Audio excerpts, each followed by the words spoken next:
Bonjour, bienvenue sur ma chaîne et aujourd'hui nous allons faire une deuxième vidéo sur la cohérence cardiaque et notamment tous les mécanismes sous-jacents à la cohérence cardiaque, c'est-à-dire les ondes de Meyer, le système nerveux autonome qui est impliqué dans ces ondes de Meyer, c'est-à-dire les baroréflexes, l'hypothèse de petits micro-circuits spinaux au niveau de la moelle épinière qui peuvent aussi générer des ondes de Meyer.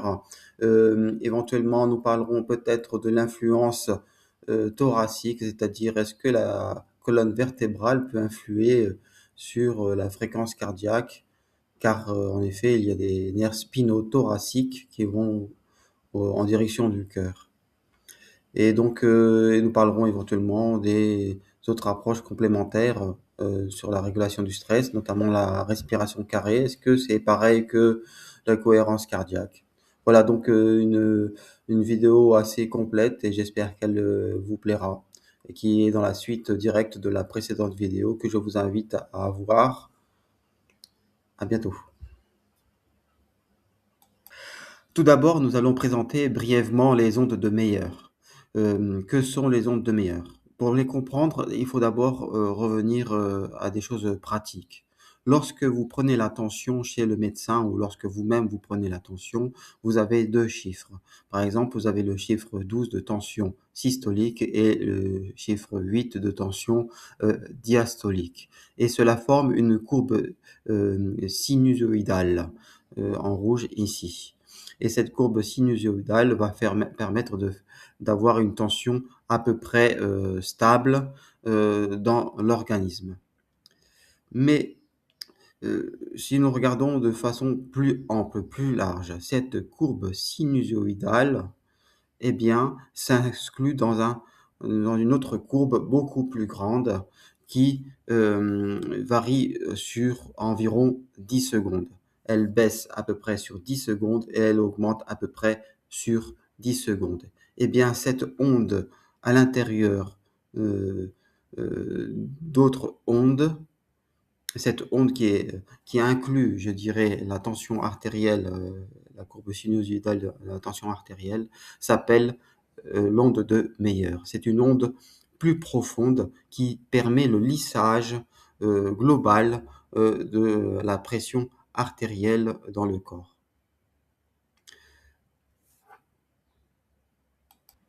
Alors là, juste un petit schéma sur la boucle réflexe. Euh, en fait, au niveau de la tension artérielle, le corps va avoir un capteur ou plusieurs capteurs au niveau de la carotide.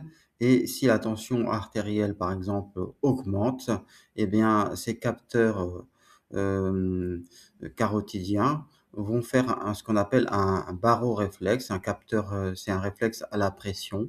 Ce réflexe à la pression va informer le tronc cérébral, c'est-à-dire au niveau de la nuque, où il y a des centres de régulation. Et ce tronc cérébral va informer le nerf vague pour, pour diminuer la fréquence cardiaque ou diminuer le tonus général du corps. Et donc c'est le nerf vague qui fait partie donc du système nerveux parasympathique.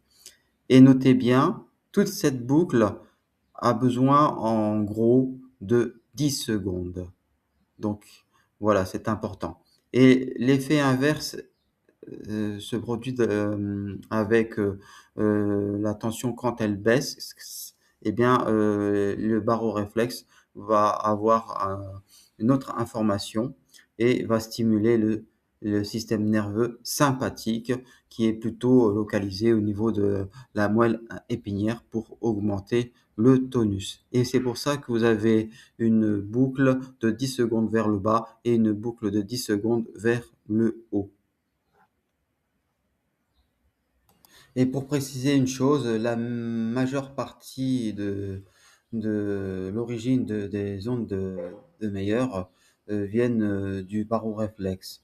Alors les chercheurs pensent aussi qu'il y a aussi des micro-circuits spinaux au niveau de la moelle épinière qui génèrent aussi des ondes de Meyer, mais de façon générale, ce sont les baroréflexes qui sont à l'origine euh, de ces ondes de meilleure par l'intermédiaire du tronc cérébral.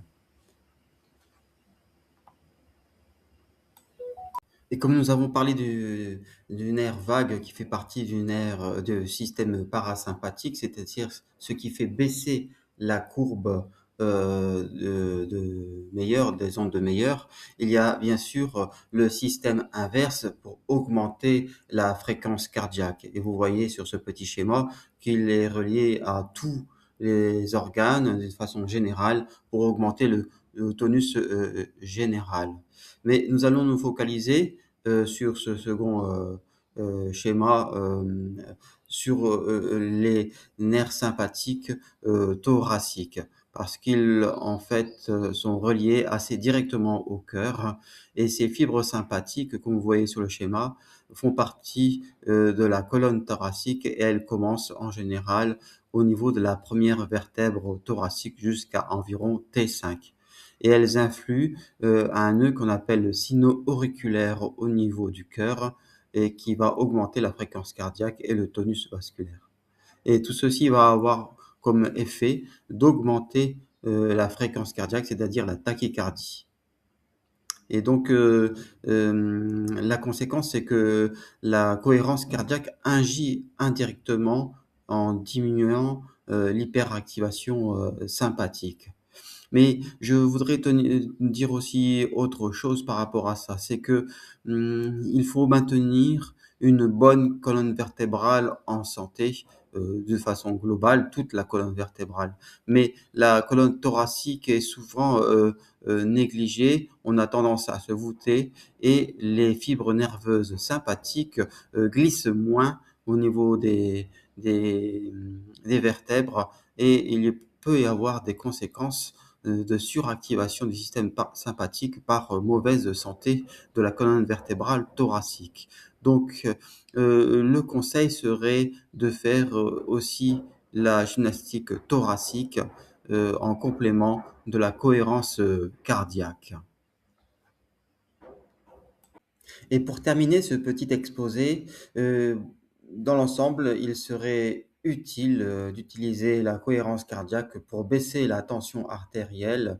En effet, il y a des études cliniques qui le prouvent. Ici, j'ai mis en encart une étude de 2024 de Natarajan et al. Et d'une façon générale, les études montrent une réduction significative de la pression artérielle après une pratique régulière de respiration lente.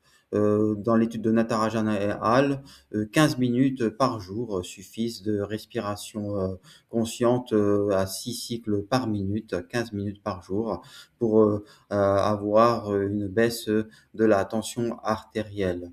Les réductions observées dans les études sont entre 7 et 12 mm de mercure, voire parfois davantage chez les sujets hypertendus. En tout cas, il n'y a rien à perdre à utiliser la cohérence cardiaque et, de façon globale dans la stratégie d'anti-hypertension artérielle.